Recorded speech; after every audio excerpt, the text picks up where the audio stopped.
Hi viewers, இப்போ நம்ம கேரளா கோழிக்கோடு வந்திருக்கோம். நீங்கள் பார்க்குற இந்த ஆஸ்பெட்டாஸ் ஷீட் லேயிங் பண்ணி மோர் தென் 25 இயர்ஸ்க்கு மேலே ஆகும். இது ஒரு பெரிய குடோன். இதில் லீக்கேஜ் அதிகமாக இருக்கிறதுனால இதுக்கான வாட்டர் ப்ரூஃபிங் ஒர்க்கை பண்ணுற ப்ராசஸ் நம்ம இப்போ பார்த்துட்டு இருக்கோம். ஃபஸ்ட்டு மேலே இருக்கிற ஃபங்கஸ் எல்லாத்தையுமே க்ளீன் பண்ணி எடுத்துக்கிறோம். அப்போ தான் கிளியராக உங்களுக்கு கிராக்ஸு இல்லை லேப்பிங் டேமேஜஸ் ஜேபோர்டில் இருக்கிற ப்ராப்ளம்ஸ் எல்லாமே தெரிய ஆரம்பிக்கும். ஸோ அந்த க்ளீனிங் ப்ராசஸ் எல்லாம் நம்ம கம்ப்ளீட்டாக முடிச்சதுக்கப்புறம் பேக் பிட்டுமன் ப்ரைமர் அப்ளிகேஷன் பண்ணி 3 mm பிட்டுமன் தார் ஷீட்டை வந்து நம்ம இதுக்கு மேலே லேயிங் பண்ண போகிறோம். இந்த லேயிங் ப்ராசஸ் எல்லாம் முடிஞ்சதுக்கப்புறம் 2 கோட் அலுமினியம் கோட்டிங் இந்த டெரஸ் என்டையர் ஃபுல்லாக அப்ளிகேஷன் பண்ணி இந்த ஆஸ்பெட்டாஸ் ஷீட் குடோனுக்கான வாட்டர் ப்ரூஃபிங் ஒர்க்கை கம்ப்ளீட் பண்ண போகிறோம்.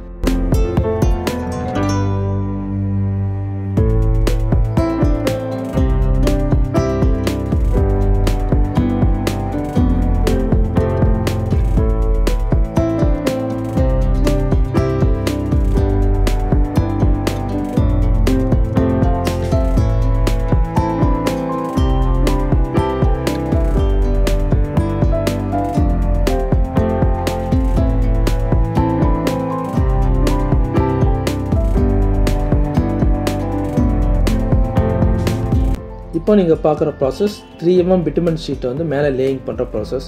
இது ஒரு பார்ட்டாக நம்ம ப்ரைமர் அப்ளிகேஷன் பண்ணி அந்த ப்ரைமர் நல்லா ட்ரை ஆனதுக்கப்புறம் கேஸில் ஃபெல்ட் டார்ச் ஹீட் பண்ணி 3 mm பிட்டுமன் ஷீட்டை அந்த ஆஸ்பெட்டாஸ் ஷீட்டோடைய ஷேப்புக்கு ஏற்ற மாதிரி நம்ம கேப் இல்லாமல் விட்டுறோம். இந்த ப்ராசஸ் பண்ணி கொஞ்சம் கொஞ்சமாக நம்ம ஒரு பார்ட்டாக அந்த டெரஸ்க்கான வாட்டர் ப்ரூஃபிங் ஒர்க்கை கம்ப்ளீட் பண்ணுறோம்.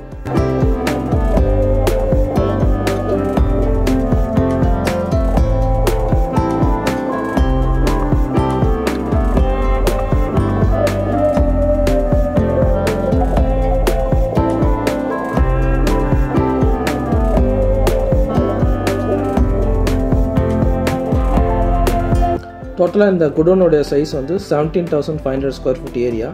ஸோ இந்த ஒர்க் நம்ம கம்ப்ளீட் பண்ணுறதுக்கு கிட்டத்தட்ட 15 days வரைக்கும் டைம் எடுத்துக்கிட்டோம். இந்த 3 mm பிட்டுமன் ஷீட் லே பண்ணுறதுனால கிராக்கு லேப்பிங் வந்து ஓவர் லேப் இல்லாமல் தண்ணி அந்த ரிவர்ஸில் வருது, ரிட்ஜ் பாயிண்டில் வர தண்ணி, ஜேபோர்டில் வர தண்ணி, இது எல்லா லீக்கேஜையுமே இந்த பிட்டுமன் ஷீட் நம்ம லே பண்ணுறதுனால நம்மளால் ஸ்டாப் பண்ண முடியும். இந்த ஒர்க்கு ஃபுல்லாகவே கம்ப்ளீட் ஆனதும் சில்வர் கோட்டிங் 2 கோட் அப்ளிகேஷன் பண்ணுறோம்.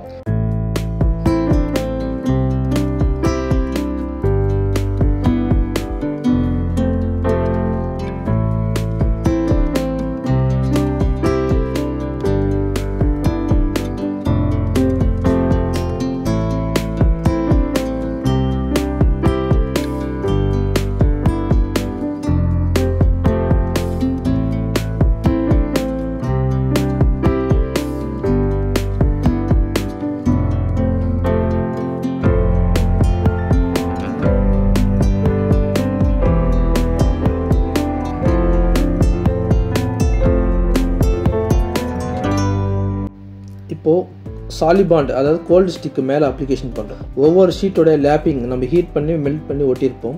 அந்த லேப்பிங் ஏரியாவில் நம்ம இந்த கோல்டு பாண்ட் அப்ளிகேஷன் பண்ணதால ஃப்யூச்சரில் அது வந்து ஃபீல் ஆஃப் ஆகிட்டு வராமல் ஸ்ட்ராங்காக பிடிச்சதுக்காக இந்த கோல்டு பாண்டு எல்லா ஜாயிண்ட்டில் அப்ளிகேஷன் பண்ணுறோம். இந்த ஒர்க் கம்ப்ளீட் ஆகிட்டு நல்லா ட்ரையிங் டைம் முடிஞ்சதுக்கப்புறம் அலுமினியம் கோட்டிங் அப்ளிகேஷன் பண்ணுற ப்ராசஸ் தான் பார்க்குறீங்க. இந்த அலுமினியம் கோட்டிங் அப்ளிகேஷன் பண்ணுறதுனால ஹீட்டை வந்து ரிஃப்ளெக்ட் பண்ண முடியும். அதே சேம் டைம் வந்து பிட்டுமன் ஷீட்டுக்கு வந்து அல்ட்ரா வயலட்டை ரிஃப்ளெக்ட் பண்ணுற தன்மை கிடையாது.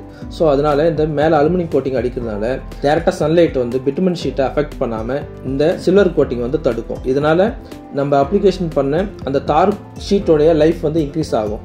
ஸோ அதுக்காக தான் இந்த ப்ராசஸ் நம்ம பண்ணுறோம். இது போல் சர்வீஸ் உங்களுக்கு வேணால் ஸ்க்ரீனில் தர நம்பரை கான்டாக்ட் பண்ணுங்கள். அதுக்கு முன்னாடி நம்ம சேனலை சப்ஸ்கிரைப் பண்ணுங்கள், ஷேர் பண்ணுங்கள், லைக் பண்ணுங்கள். Thank you viewers.